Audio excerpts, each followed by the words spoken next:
موسیٰ علیہ السلام کو جو معجزات عطا کیے گئے تھے ان میں سے ایک یہ تھا کہ اپنا ایک ہاتھ وہ بغل کے نیچے یا جیب میں ڈال کر باہر نکالتے تھے تو وہ روشن ہوتا تھا، چمک رہا ہوتا تھا۔ وہیں سے ید بیضا کی اصطلاح وجود میں آئی۔ دوسرا معجزہ جو ان کو عطا کیا گیا تھا وہ عصا کا تھا۔ جب تک وہ لکڑی، وہ عصا اس معجزانہ تاثیرات کے حامل ہاتھ میں ہوتا تھا تو وہ عصا ہی رہتا تھا، اور جب اس ہاتھ سے وہ اس کو جدا کر دیتے تھے، زمین پر ڈال دیتے تھے تو وہ ایک بہت بڑے اژدہے کا روپ دھار لیتا تھا، اور جادوگروں کے بنائے ہوئے سانپ، رسیوں سے بنائے ہوئے سانپوں کو وہ نگل جاتا تھا۔ کہتے ہیں کہ اس عصا پر 7 حروف یا اسماء یا اشکال کندہ تھیں، جن کے اثر سے وہ اپنا روپ چینج کر لیتا تھا، اور موسیٰ علیہ السلام جب چاہتے تھے اس پر ہاتھ رکھتے تھے تو وہ پھر ویسے ہی لکڑی کی لکڑی ہوتی تھی۔ ان علوم کا ایک طالب علم ہونے کی حیثیت سے میں اس بات کی تردید یا تصدیق کرنے کی پوزیشن میں نہیں ہوں کہ آیا اس عصا پر وہ حروف یا اشکال یا اسماء لکھے ہوئے تھے یا نہیں۔ ناظرین، ابتدا میں نے آپ کو بتایا تھا کہ اس کائنات میں بہت سی جگہیں، بہت سی اشیاء پر اسرار اثرات کی حامل ہوتی ہیں۔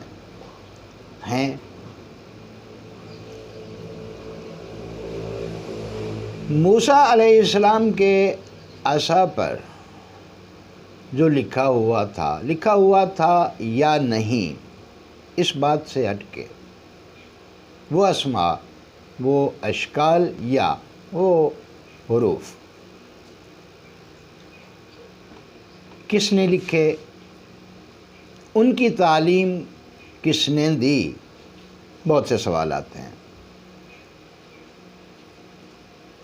کہتے ہیں تورات میں وہ 3 حروف تھے یا اسماء یا اشکال تھیں، ایک انجیل میں اور 3 قرآن پاک میں ہیں۔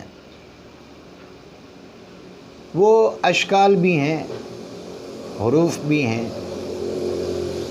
اب ان اشکال سے کیا مراد ہے، سمجھنے والے ہی سمجھتے ہیں۔ اسی ضمن میں بتاتا چلوں کہ 6 صدی ہجری میں ایک کتاب لکھی گئی، لکھنے والے تھے حضرت شیخ علی بونی رحمۃ اللہ علیہ۔ اسراریات کا مجموعہ، ایسی باتیں، ایسے علوم کے طریقے کہ ان کو پڑھ کے، صرف پڑھ کے، سمجھ کے نہیں، صرف پڑھ کے انسانی عقل حیرت قدوں میں گم ہو جاتی ہے۔ 100 سال تک وہ کتاب صرف ایک ہی نسخے کے طور پر موجود رہی، اس کے بعد اس کی کچھ کاپیاں کی گئیں، لیکن اسی ٹائم سے وہ تحریف شدہ تھی۔ اس میں سے کچھ باب یا فصول نکال دی گئیں اور کچھ نیا اضافہ بھی کر دیا گیا ہوگا۔ وہ شخص، پہلا شخص جس کو وہ کتاب ہاتھ لگی مصنف کے بعد، وہ کہتا ہے، اسے دولت کی بہت زیادہ طلب تھی، وہ کہتا ہے کہ میں جب بھی اس کتاب کو پڑھنے کی نیت سے کھولتا تھا تو ایک سیاہ سا وجود میرے اور اس کتاب کے درمیان میں حائل ہو جاتا تھا۔ اس کی شکل اتنی مکروہ اور خوفناک ہوتی تھی کہ میں اسے دیکھ کر بے ہوش ہو جاتا تھا۔ اس کتاب کے بارے میں عجیب و غریب کہانیاں، روایات مشہور ہیں۔ کہتے ہیں کہ جنات اس کتاب کی حفاظت کرتے تھے تاکہ اس میں لکھے علوم کو پڑھ کے کوئی شخص ان کو تسخیر نہ کر لے، اپنے بس میں نہ کر لے۔ اس حوالے سے کہتے ہیں کہ وہ اس کتاب کی حفاظت کرتے تھے، کوشش کرتے تھے کہ کوئی شخص نہ اس تک پہنچ پائے، نہ اس کو پڑھ اور سمجھ سکے۔ اس وقت بھی دنیا میں تمام عرب اسلامی ممالک میں اس کتاب کو پڑھنے، چھاپنے، اس کا ترجمہ کرنے اور رکھنے پر پابندیاں عائد ہیں۔ کیا یہ ممکن ہے کہ جنات اس کتاب کی حفاظت کرتے ہوں؟ جہاں تک میں کسی نتیجے پر پہنچا ہوں وہ یہ کہ ایسی کوئی بات نہیں کہ کچھ سیاہ وجود یا شیطانی جنات اس کتاب کی حفاظت پر مامور ہوں۔ اصل یہ کہ پرانے دور سے ہی، یعنی اہرام مصر ہی سے کچھ ایسے ثبوت ملتے ہیں کہ اہرام بنانے والوں نے کچھ مخصوص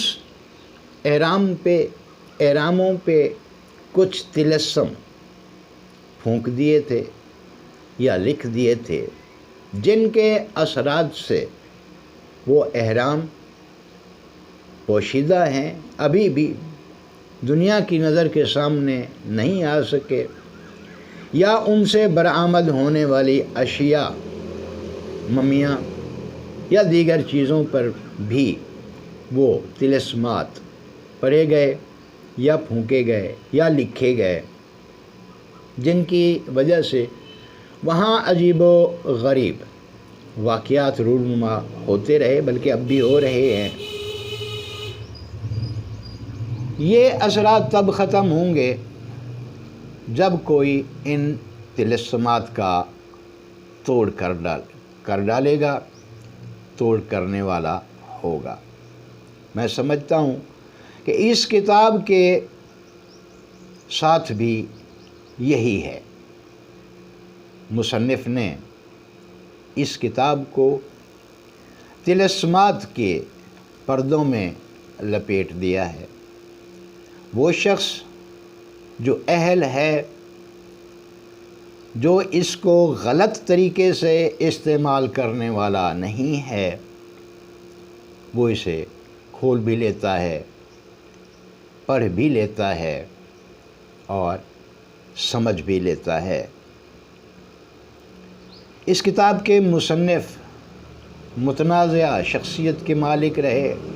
بڑے بڑے علماء نے ان پر شرک کے فتوے لگائے، بعض نے تو اسے یہودی تک کہا، کیونکہ کچھ حوالے، کچھ حروف یا اسماء انہوں نے تورات سے اخذ کر کے اس کتاب میں لکھے ہیں۔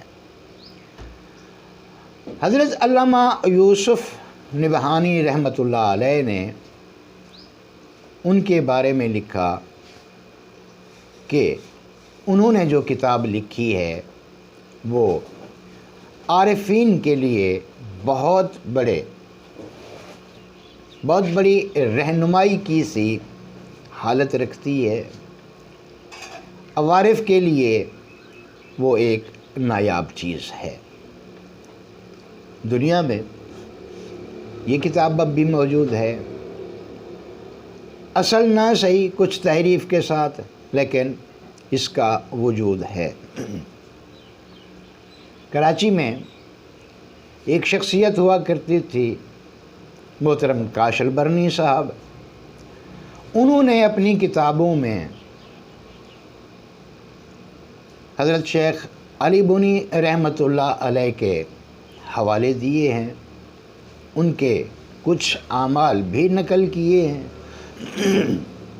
تو اس سے پتہ چلتا ہے، سمجھ آتی ہے کہ یہ کتاب اب بھی دنیا میں موجود ہے، بھلے تحریف شدہ ہی صحیح۔ انہوں نے اس کتاب میں یہ تذکرہ کیا ہے کہ موسیٰ علیہ السلام کے عصا پر لکھے ہوئے کلمات یا حروف یا اشکال کیا تھے، ان کی اشکال کیسی تھیں۔ وہ اپنی اس کتاب میں 6 حروف یا اشکال کا تذکرہ بڑی تفصیل کے ساتھ کرتے ہیں۔ وہ لکھتے ہیں کہ یہ اسم اعظم ہے، اور کوئی شخص اگر ان کو سمجھ کر ان سے کام لینا چاہے تو وہ دنیا کا ہر ناممکن کام کر سکتا ہے۔ ایک حرف انہوں نے چھوڑ دیا، وہ ہے میم، جس سے مراد نبی آخر الزماں حضرت محمد صلی اللہ تعالی علیہ وآلہ وصحبہ وسلم۔ وہ کہتے ہیں کہ اگر اس حرف کو بھی دیگر حروف کے ساتھ شامل کر کے استعمال میں لائے جانے کی کوشش کی جائے تو نور محمدی صلی اللہ تعالیٰ علیہ وآلہ وسلم باقی حروف یا اشکال کے نور پر حاوی ہو جاتا ہے، اور کرنے والا جو چاہ رہا ہوتا ہے وہ نہیں ہو پاتا۔ شیخ علی بونی رحمۃ اللہ علیہ اس میں فرماتے ہیں اسی باب کے تحت کہ حضرت سلیمان علیہ السلام کو انہی اسماء کی وجہ سے اس عفریت سے نجات ملی تھی جو ان کا ہم شکل بن گیا تھا۔ وہ مزید فرماتے ہیں کہ حضرت یونس علیہ السلام مچھلی کے پیٹ سے انہی اسماء کی وجہ سے باہر آئے، انہی اسماء کی وجہ سے حضرت ابراہیم علیہ السلام پر آگ ٹھنڈی ہو گئی وغیرہ۔ یہ اسماء کیا ہیں، ان کی شکل کیسی ہے، یا یہ حروف کیا ہیں؟ میں بتا گیا کہ 3 تورات سے لیے گئے ہیں، ان کے بقول ایک انجیل میں مذکور ہے اور 3 قرآن پاک میں۔ ہو سکتا ہے کسی ٹائم میں ان کی اشکال بھی بنا کے آپ کو دکھا دوں۔ اللہ حافظ۔